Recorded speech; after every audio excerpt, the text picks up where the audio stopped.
Hi guys, today is October 22nd. Here is your work for today. So the first thing that you're going to do is you're going to go to the Google Classroom and you're going to click on Classwork. Underneath Classwork, there is a thing that says Attendance Tracker. You're going to click on the Attendance Tracker and go to the link. On the link, you need to put your name, your email, and if you finished your work today. Okay? Once you finish that, your work is right here where it says 1022 work. You have to click on the document, on the presentation. You need to open it up. The directions say, read each sentence carefully, then drag the blue box over the correct answer. So you're going to look.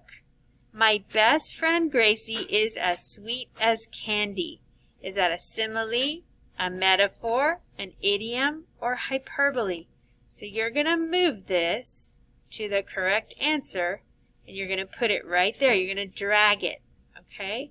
When you finish, you need to make sure that you turn it in, and that is your work for today. Hope you have a great day, and I will see you later. Bye.